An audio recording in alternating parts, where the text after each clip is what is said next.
next guest has in store for us on this National Exercise Day. And instead of feeling a sense of dread every time someone utters that word, we're going to get creative with the ways that we work out. And Maggie Downey is here with tips and tricks. Good morning. Good morning. So you mentioned it perfectly, because there is kind of a sense of dread when we talk about working out. Why do you think that is? I think people think it has to be long and grueling, and they're stressed and they don't have time. It's one other thing to fit in a day. No one ever has time, but you can make time in little places in your life here and there. Absolutely, and it's a place to start, and it's better than not moving. Absolutely. So if we kind of go through our day and the activities, the first thing we do is wake up. Right. When you wake up, you can wave and wiggle, right? Wave so we're and gonna wiggle? Wave and wiggle. We're going to bring our arms overhead and wave, kind of like you're at a concert and you're all together and you're stretching as you do that.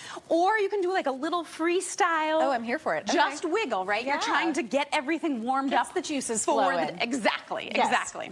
Then you're brushing your teeth. And when you're doing teeth, you're going to think toes. You're going to do some toe lifts. So you're just going to lift your toes up and down. Well, that might be hard. It's a little more tricky in heels, but we could do 1 foot at a time here with the heel. And that would be great, right? Because these are just ideas. Any movement is good, right? Yeah. When you're driving, you're going to think deep breath, right? And goodness, I need that, especially in the morning when you're tired. Maybe you haven't had that coffee yet. Oh, yeah, that can revitalize you. It can help you reduce stress if the driving's a little stressful on your commute.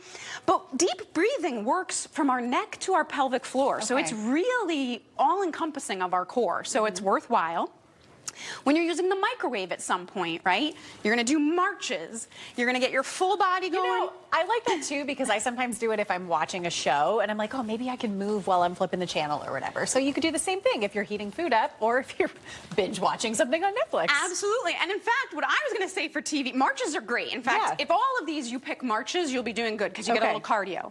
But when you're going to do TV, think 10 minutes of twisting time. Oh. So you want to be upright for 10 minutes while you're watching TV, and you're just going to twist and let your body rotate.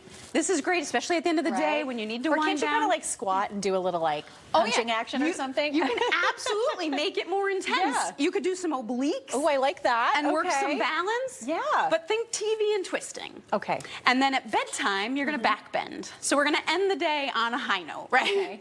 You're going to reach your arms down at your sides and lift from your breastbone, pushing your breastbone forward, and just open through the chest. Hello, world. Yes, yes. Or I guess good night, world. Good night, world. And it's like, I'm proud of myself. I got through the day, I'm proud of myself, yes. And what I love every time that you come on is that these are movements I think that everyone can incorporate, whether they are exercise addicts and they do it all the time, or maybe they haven't done it in a little bit and they need kind of a refresher course. Absolutely. I mean, I think to your point, you can intensify any of these moves, or you can keep them simple and just start moving, which is what we all need to do. Even if you exercise, throwing in these incremental movements throughout the day is really good for our body. And have you found that with your clients in particular, that when they incorporate just small movements daily, that it's changing their lives?